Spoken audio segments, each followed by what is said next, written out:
बिस्मिल्लाहिर्रहमानिर्रहीम। अस्सलाम वालेकुम व्यूअर्स, कैसे हो आप सब लोग। अल्लाह ताला आपको सेहत वाली खुशी वाली लंबी ज़िंदगी दे और कामयाबियाँ हमेशा आपकी मुंतज़िर हों। तो ज़बरदस्त और यूनिक से व्यूअर्स के साथ आज की रेसिपी है एप्पल जैम की रेसिपी।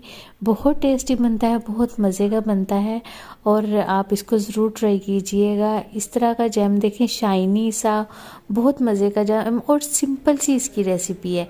बहुत टेस्टी जैम की रेसिपी आज आपके साथ शेयर कर रही हूँ। तो वीडियो शुरू करने से पहले आपसे छोटी सी रिक्वेस्ट है कि लाइक पे हिट कर दें, सब्सक्राइब को भी प्रेस कर दें और बेल आइकन को भी प्रेस कर दें। इससे क्या होगा कि मेरी हर नई आने वाली वीडियो का नोटिफिकेशन सबसे पहले आप तक पहुँचेगा, वो भी बिल्कुल फ्री में, इसके कोई चार्जेस नहीं है। तो चलते हैं अपनी सिंपल सी और ज़बरदस्त सी रेसिपी की तरफ। बिस्मिल्लाहिर्रहमानिर्रहीम। तो यहाँ पे मैंने रेड कलर के सेब लिए हैं 5। तो इनको धो के अच्छी तरह से हम छील लेते हैं, इसका छिलका उतार लेते हैं। सारे एप्पल्स का मैंने छिलका उतार लिया और अब इसको 4 पीसीस में कट कर लेते हैं इस तरह से।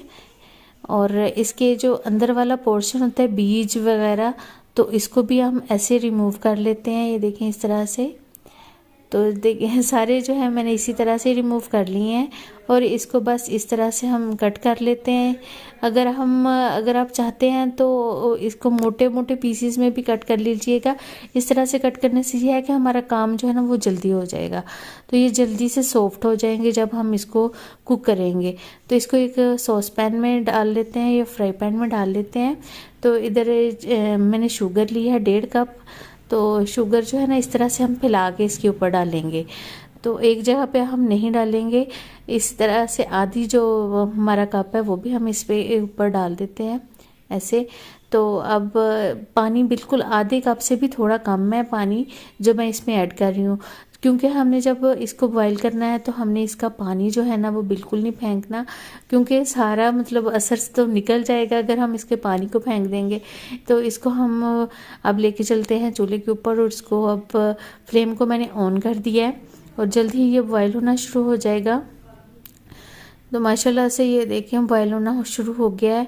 और अब मैं आपको चेक करवाती हूँ कि देखिए 5 मिनट के अंदर ये सॉफ्ट भी हो गया है, क्योंकि हमने बारीक बारीक से एप्पल काटे थे, हमने इनको ज़्यादा नहीं था काटा। तो अब फ्लेम को ऑफ करते हैं और इसको ले जाते हैं काउंटर टॉप पे और इसको अच्छी तरह से ठंडा कर लेते हैं। मैंने स्पैचुला चला के ही इसको ठंडा कर लिया है। तो ये देखें कितना प्यारा इसका कलर है।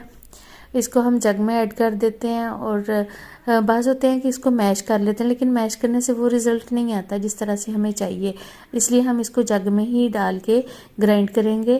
तो इसमें 2 टेबलस्पून मैं कॉर्नफ्लोर ऐड कर रही हूँ, ये बाइंडिंग के लिए है, बहुत अच्छा इसके साथ आएगा फ्लेवर।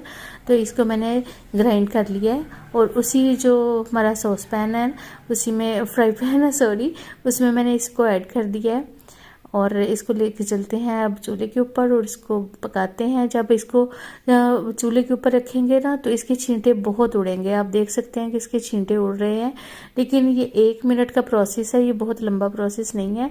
तो 1 मिनट तक आपको बर्दाश्त करना पड़ेगा। तो इसको इसी तरह से हम कुक करेंगे। मीडियम फ्लेम है इसका, फ्लेम जो है ना वो बहुत ज़्यादा हाई नहीं करना है, ताकि ये ना हो कि अंदर से ये जलना शुरू हो जाए, साइड्स पे भी जलना शुरू हो जाए, तो वो फिर मज़े वाला जैम जो है वो रेडी नहीं होगा। 3 टेबलस्पून मैं इसमें सफ़ेद सिरके के ऐड कर रही हूँ। अगर आपके पास सफ़ेद सिरका नहीं है तो आप लेमन का जूस भी ऐड कर सकते हैं, वो 1 टेबलस्पून ही जाएगा इसमें। तो 5 सेब होंगे तो 1 टेबलस्पून। अच्छा, कलर इसमें मैं ऐड कर रही हूँ रेड कलर, और इसमें 2 से 3 जो है ना वो मैंने कतरे इसमें डाल दिए थे। ये टोटली ऑप्शनल है, अगर आप इसका कलर नहीं चेंज करना चाहते तो आप ना कीजिएगा। तो ये अब देखें माशाल्लाह से जो है वो कतरे जो है ना वो उड़ना भी बंद हो गया और हमारा जो जैम है वो रेडी हो गया है। इसको हम खुश्क कर लेंगे, जो जार है उसको अच्छी तरह से खुश्क करके तो उसको भी ठंडा करेंगे जैम को, और फिर हम इसके अंदर डालेंगे। अगर हर जैम जो है वो गर्म हुआ और तो भी मतलब ये ख़राब होने का खदशा होता है, क्योंकि इसके अंदर फिर पसीना आ जाएगा ना इसको, और अगर जार में पानी लगा हुआ तो भी ख़राब होने का खदशा है। ठीक है, इस तरह की छोटी छोटी सी टिप जो होती है ना उसको फॉलो किया करें, तो फिर इसकी जो लाइफ है ना वो ज़्यादा हो जाती है। जैसे चम्मच के साथ आपने जैम को निकालना है वो भी खुश्क होना चाहिए। तो ये देखें कितना ज़बरदस्त शाइनी और बहुत ही टेस्टी जो है ना जैम रेडी हो गया। अगर आपको मेरी रेसिपी अच्छी लगी, कुछ भी नया सीखने को मिला, तो प्लीज़ लाइक कीजिएगा। अपनी दुआओं में याद रखिएगा। अल्लाह हाफिज़।